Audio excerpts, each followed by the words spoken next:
Boa tarde a todos. Prazer e satisfação, mais uma vez, compartilhar convívio de ideias com colegas aqui nesse nono congresso do IDAERJ. Saudar a professora Patrícia Sampaio, que eu tenho grande admiração. Costumo dizer que o talento da Patrícia é inversamente proporcional à sua estatura, ou que a altura dela se mede da cabeça até o infinito e não até o solo. Também o querido colega Rodrigo Mascarenhas, que é um dos colegas que eu mais admiro pela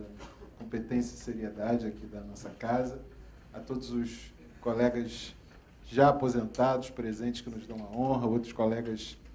na ativa e futuros colegas aqui presentes também, publicistas, advogados. Eu queria só fazer um comentário pelo tanto de interesse que me despertou a palestra do Rodrigo. Sempre lembro de uma frase do Thomas Hobbes, certamente autor de um dos textos fundacionais do mundo ocidental como a gente o conhece hoje. Ele dizia: meu pai deu à luz 2 filhos gêmeos, eu e o medo.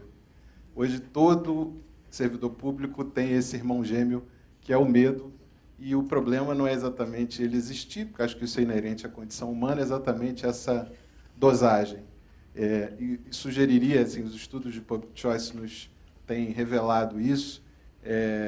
O medo não é um problema se for dado na medida certa, mas ele também é um problema se a dosimetria foi inadequada para cima ou para baixo. Quando o Rodrigo fala também de órgãos irresponsáveis, é também a base dos estudos teóricos e empíricos sobre órgãos que não têm medo de ninguém. O excesso de coragem, de macheza, também é um problema das democracias contemporâneas, e isso está na base de todos os órgãos de controle sobre os controladores, né, de que são ensaios ainda imperfeitos, o nosso Conselho Nacional de Justiça, o Conselho Nacional do Ministério Público, dentre outros. Eu me dei conta também, a culpa mais uma vez é do nosso querido Zé Carlos, que me colocou nessa fria de, como o professor Diogo queria ter um congresso sobre mutações do direito administrativo, nós juntos conversamos sobre esse painel com o Rodrigo, de mutações das potestades estatais. Ele falou: você estudou isso aí recentemente para titularidade, sobre poder de polícia, porque você não fala sobre mutações do poder de polícia? E eu, um pouco premido pelo medo, aceitei. Zé Carlos é queridíssimo, mas implacável. E aí me vi na contingência de falar 20 minutos, que é quase uma mensagem de Twitter, sobre um tema que há mais de 200 anos inquieta e traz perplexidades aos publicistas de todo o mundo, que é o poder de polícia nas suas diversas áreas de atuação, de que forma ele se transformou ao longo do tempo, e de que maneira ele pode ou não ser considerado uma espécie de morto-vivo. Há autores importantes que defenderam que esse é um instituto vetusto, já ultrapassado, que, nada obstante isso, tem demonstrado uma longevidade extraordinária. Então, eu vou tentar aqui, num exercício um pouco pretensioso de concisão, falar um pouco sobre o que foi a pesquisa que eu fiz nesse trabalho que foi publicado pela editora Fórum. Há um autor, um administrativista importante da Universidade de Nova York, que escreveu um livro sobre o poder de polícia, associando às sociedades patriarcais. E ele chama atenção para o fato de que os vocábulos polícia e política, e, consequentemente, a carga semântica associada a um e outro, tem a mesma origem etimológica. Do grego politeia, do latim polícia, se originaram 2 formas distintas de governança coletiva que partem de premissas antagônicas. Enquanto a política, desde as sociedades primitivas, designava, ainda que embrionariamente, ainda que de forma arcaica, algum projeto de autogoverno coletivo entre membros autônomos e que seria regido por alguma forma também tosca, muito primitiva de direito, constituindo a vida na polis, a vida na esfera pública, a polícia, ao contrário, sempre designou com esse nome ou sinônimos, alguma forma de governância das portas de casa para dentro, ou seja, a forma de exercício do poder no âmbito da família. E essa é a especulação fundamental desse professor Marcus Duber, que eu mencionei no início, a de que o poder de polícia tem origem no poder patriarcal, no poder do pater familias, que era essencialmente um poder discricionário, de uma forma pré-política de governança, que foi gradativamente, ao longo do tempo, se expandindo da casa e da família para as sociedades ou comunidades maiores. Nesse salto, o que se costuma dizer é que, na Idade Média, os feudos e o senhor feudal ele exercia, dentro do feudo, um poder equivalente ao do pater familias sobre os seus servos e vassalos. Era também um poder altamente discricionário e que era exercido, evidentemente, em função da dependência econômica daqueles em relação ao proprietário da terra e da necessidade de alguém que mantivesse a ordem interna no feudo e protegesse a população contra ameaças externas. Isso também é uma especulação da teoria do Marcus Duber, se projetou no mundo moderno para a sociedade maior e daí para o Estado. O que se diz é que teria havido uma migração da microesfera da família, que ele chama de micro-household, para a macroesfera do Estado, a macro-household. E daí o poder de polícia, convivendo de forma até certo ponto contraditória com a política, seria uma espécie de versão estendida da pátria potestas. E a frase não é minha, a expressão não é minha, é do grande Blackstone, talvez o maior autor do direito inglês, o maior jurista do direito inglês de todos os tempos. Ele diz que, na verdade, o soberano nada mais é do que o pater familias da nação. E é nesse momento que, no mundo europeu continental, se desenvolve a ideia do poder de polícia como a síntese de todas as atividades estatais e do Estado de polícia como a forma institucional desse poder. O ius policiae, ou polícia, seria, dizer, o direito administrativo na sua essência fundamental, que tratava basicamente de como legitimar, de como instrumentalizar o exercício de potestades estatais nas suas diversas searas, nos seus diversos campos, do que hoje nós chamamos genericamente de poder de polícia. Antes de falar das críticas, evidentemente que eu estou falando aqui de maneira muito genérica e muito abreviada, mas isso há, nessas obras sintetizadas nesse trabalho que eu mencionei, do Marcus Duber, uma ampla documentação com autores tanto das vertentes anglo-saxônicas como europeias continentais, que associam o surgimento do poder de polícia a esse poder patriarcal. O que é mais interessante de se compreender é como foi possível, na passagem da modernidade do Estado de polícia para o Estado de direito,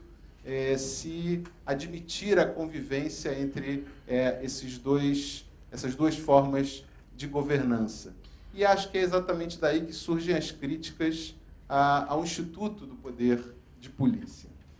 Em primeiro lugar, uma crítica histórica. A ideia de que o poder de polícia sempre foi uma espécie de estranho no ninho, um poder essencialmente discricionário, inespecífico, desdiferenciado, que era baseado numa espécie de poder implícito do Estado para preservar a ordem pública, que era o grande conceito-chave do poder de polícia do direito francês, ou proteger a sociedade de perigos públicos, que era o grande conceito-chave no direito alemão. A crítica histórica que se faz ao poder de polícia, que está presente, por exemplo, na obra do professor García de Enterría, na Espanha, do professor Agustín Gordillo, na Argentina, a de que o poder de polícia é uma espécie de atavismo. É um instrumento de designação de um poder tão amplo, tão inespecífico, tão geral do Estado sobre os seus cidadãos, que ele, na verdade, seria incompatível conceitualmente com qualquer noção de Estado de Direito. A segunda crítica, de natureza mais semântica, teria a ver com o que a expressão poder designa. Aí a crítica vai no sentido de que o poder de polícia é sempre baseado numa concepção antiquada de deveres gerais, e desses deveres gerais se extraem poderes implícitos do Estado para limitar a liberdade, para limitar o direito de propriedade, consequentemente, seria algo essencialmente autoritário e antijurídico.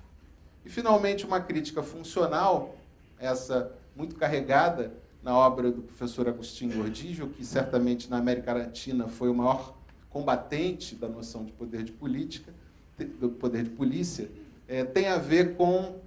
a ausência de características próprias que pudessem aglutinar, que pudessem organizar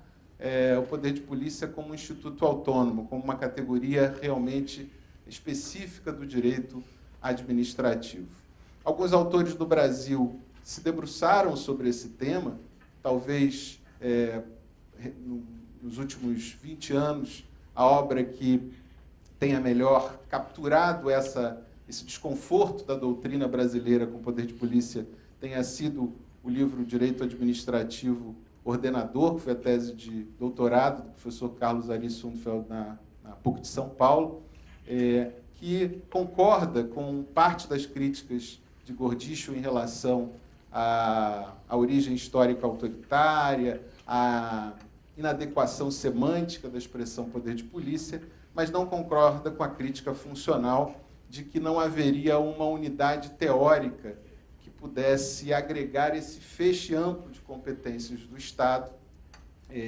numa categoria própria que o professor Carlos Ari, por influência da doutrina alemã, sobretudo, prefere chamar de competências ordenadoras, constituindo um campo do direito administrativo que seria o direito administrativo ordenador. Eu procurei, de alguma forma, atualizar essa reflexão, estudar de que maneira essa criatura tão enjeitada que é o poder de polícia, por sucessivas gerações de administrativistas, procurei investigar por que isso acontecia, se isso teria que ver com essa origem um pouco, esse pecado autoritário original, se isso teria que ver com uma inadequação semântica ou se haveria outras razões por trás dessas críticas. E também procurei refletir sobre se esse instituto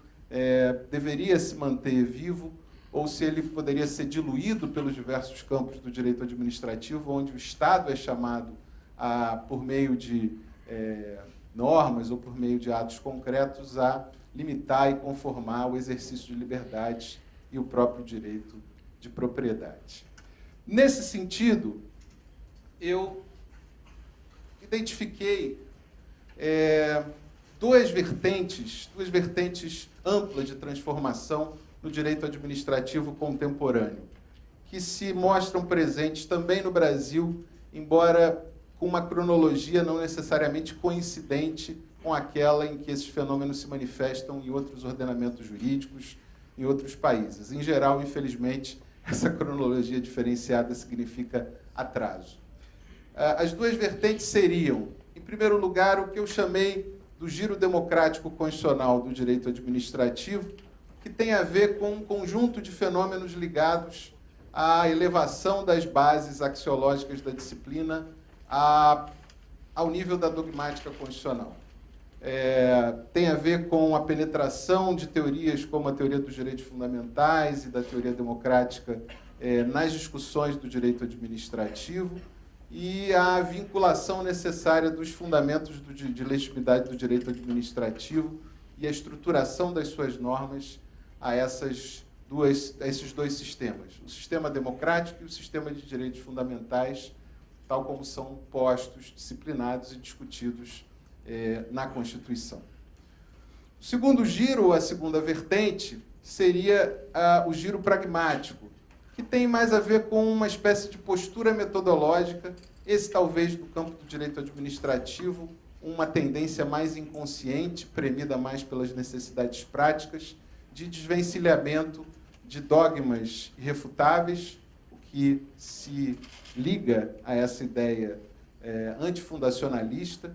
a preocupação com a análise dos contextos concretos e da realidade fática específica de cada caso, o que tem a ver com a característica contextualista do pragmatismo, e, finalmente, uma ligação muito intensa com as consequências ou os resultados práticos de um conceito, de uma afirmação, ou da adoção de um determinado modelo, ou da opção por uma determinada solução normativa ou judicial, o que tem a ver com a ideia do consequencialismo. Essas duas vertentes, vocês estão, obviamente, a perceber, elas nem sempre andam concatenadas. Embora possam se complementar, preocupações garantísticas ligadas ao giro democrático constitucional, muitas vezes entram em conflito com o giro pragmático, enfrentam dificuldades e geram perplexidades. E o que eu procurei fazer no meu trabalho foi investigar de que maneira esses dois giros interferiam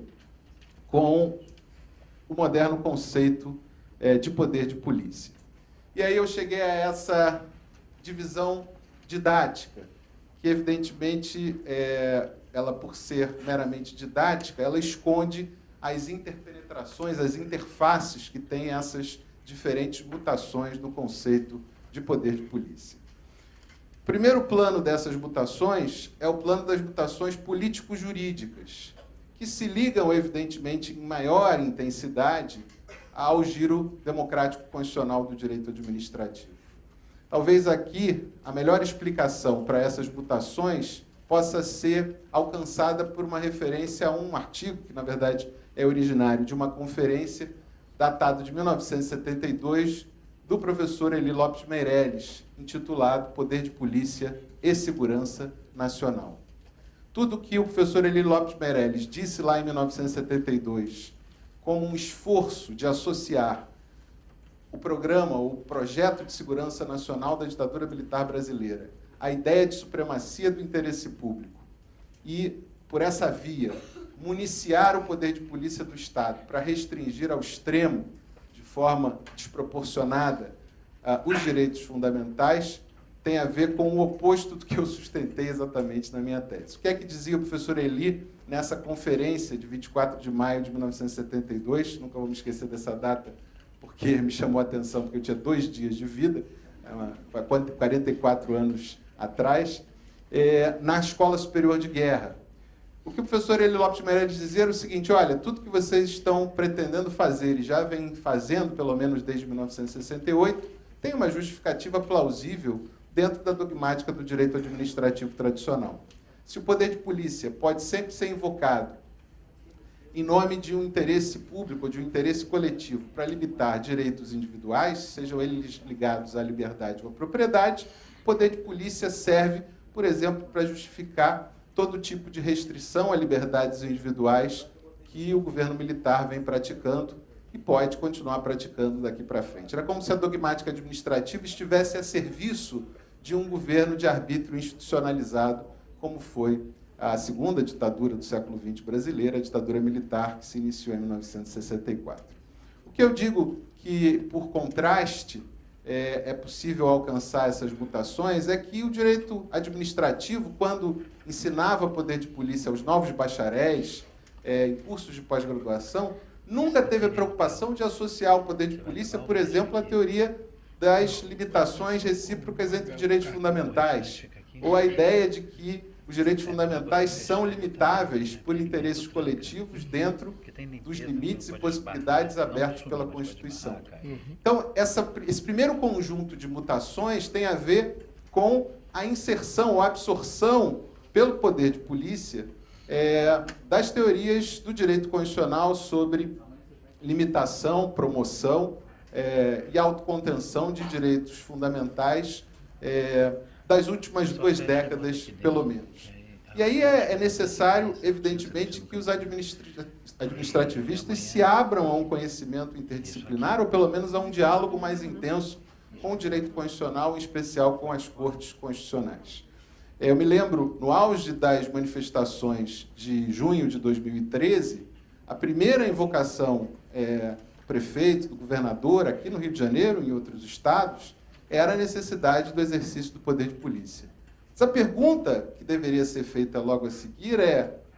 o exercício do poder de polícia, tão necessário naquele momento, deve ser exercido em que termos? Com que finalidades? Dentro de que limites? E isso só poderia ser feito, algo que já tem um caminho, um percurso histórico em outros países muito bem trilhado, né? A gente poderia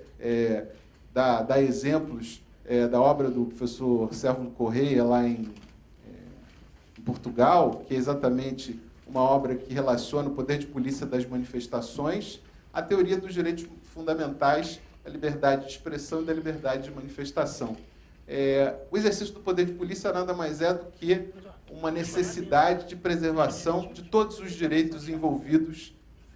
na situação concreta. Todos os direitos fundamentais que deverão, de alguma forma, ser limitados reciprocamente dentro de algum marco legal, de algum marco jurisprudencial das cortes constitucionais ou dos tribunais, de forma a viabilizar o seu exercício otimizado por todos os atores envolvidos naquela manifestação. Então, nesse primeiro conjunto de mutações político-jurídicas, eu procurei capturar de que maneira, nas diversas etapas que constituem o ciclo de polícia, né, da sua disciplina normativa, nos atos de consentimento, na mera comunicação de atividade, na fiscalização e na aplicação de sanções, ou na atribuição de incentivos, na atribuição de sanções premiais, de que maneira o poder de polícia deveria se encaixar na lógica dos direitos fundamentais dentro de algum regime de deliberação democrática. Segundo plano, o segundo campo das mutações são as mutações econômicas, que têm que ver com a absorção pelo antigo poder de polícia econômico, ou poder de polícia das atividades econômicas, como uma atividade eminentemente discricionária, que atendia aos desígnios dos governantes de plantão, pela teoria da regulação econômica. E esse também é um campo em que os juristas tiveram que ceder aos influxos interdisciplinares, sobretudo da ciência econômica.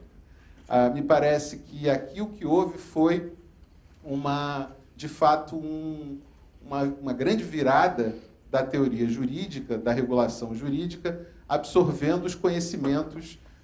da chamada economia da regulação. Embora esse tema tenha se popularizado no Brasil apenas a partir da segunda metade dos anos 90, com a criação institucional orgânica das agências reguladoras,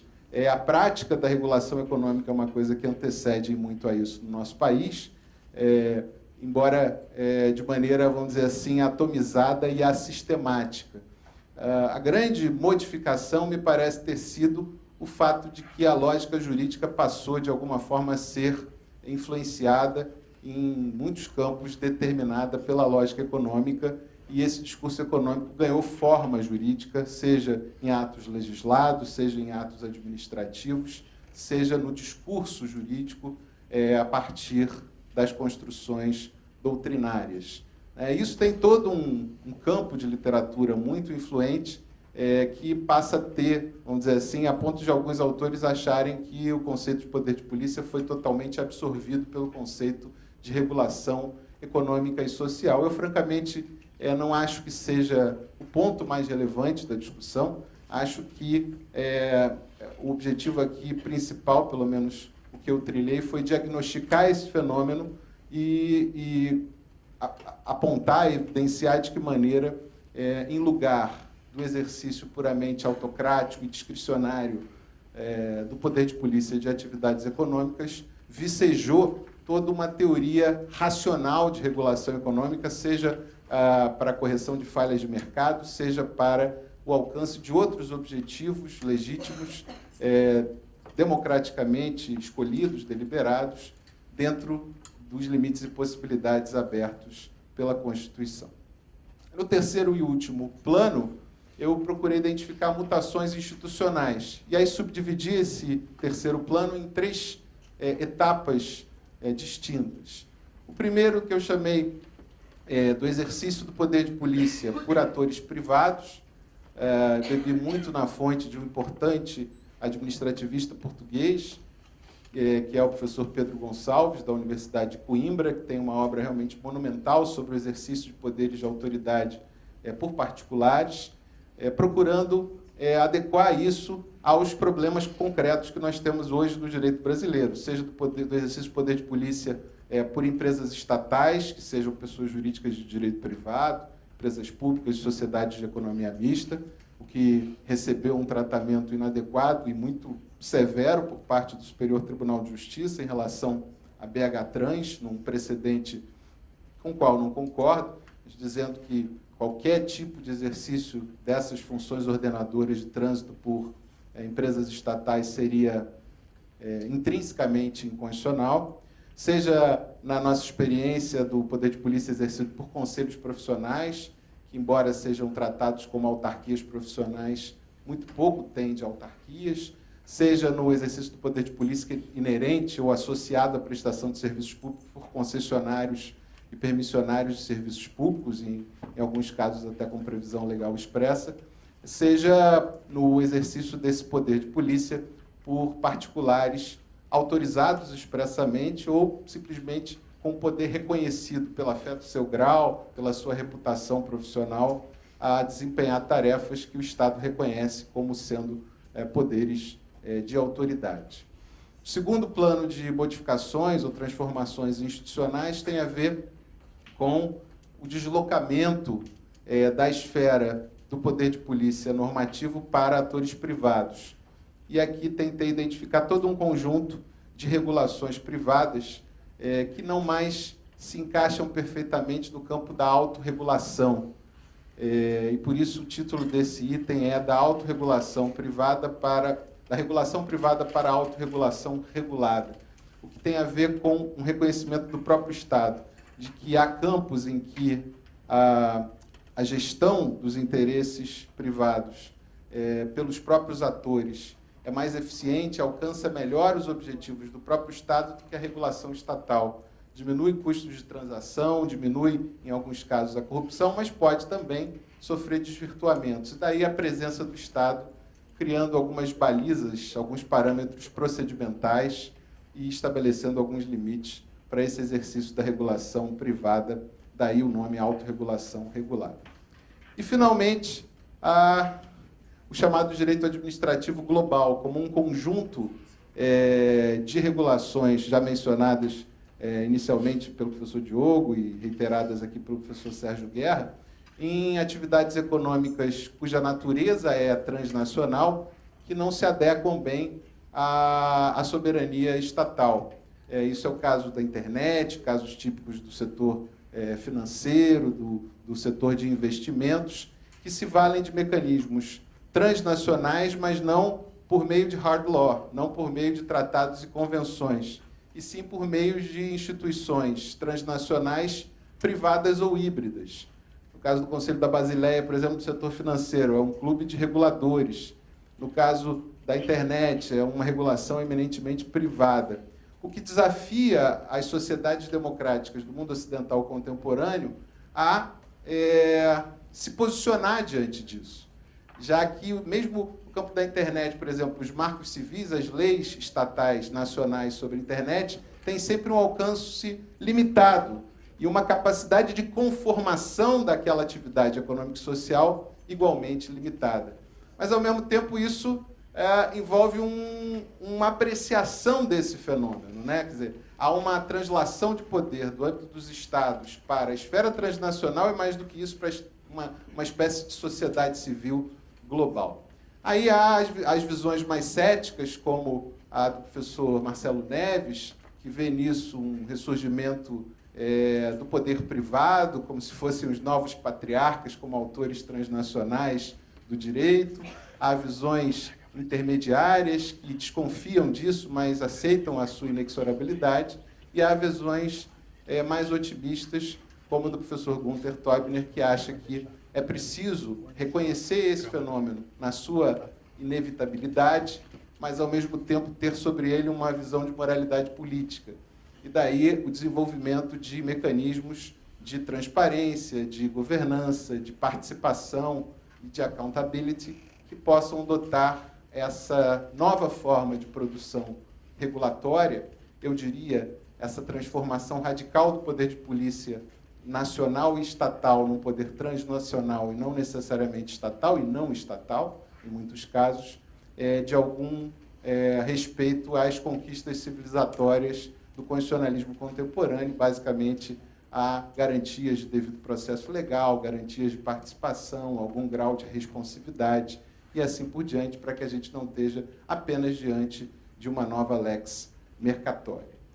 Evidentemente que falar sobre isso em 20 minutos foi quase uma irresponsabilidade. Eu vou concluir citando aqui uma frase que eu gosto muito do professor Jacques Chevalier, o livro Estado Pós-Moderno, cuja tradução foi coordenada pelo professor Marçal Justin Filho, que mostra um pouco esse estado, ou essa condição, de certa forma, contraditória em que nós nos encontramos na chamada pós-modernidade,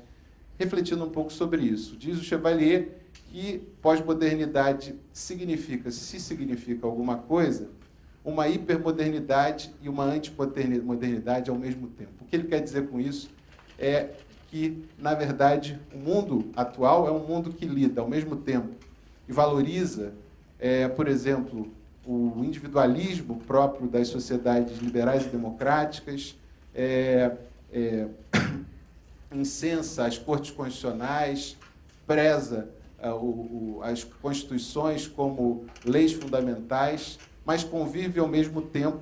com características disruptivas de uma sociedade global extremamente complexa, mutante e fragmentária, em que nós podemos estar em todo lugar ao mesmo tempo, mas nem por isso deixamos de ser particulares e altamente singulares. E essa complexidade é a complexidade própria com a qual lida também o direito administrativo e o poder de polícia. É um poder de polícia, ao mesmo tempo, altamente vinculado às conquistas do constitucionalismo democrático, e queremos que continue assim cada vez mais, mas que responde a demandas pragmáticas de regulação, por exemplo, de fenômenos econômicos transnacionais que não são responsivos à lógica da democracia e dos direitos fundamentais, ainda aplicada basicamente no âmbito dos Estados nacionais. Era isso que eu tinha a dizer. Muito obrigado.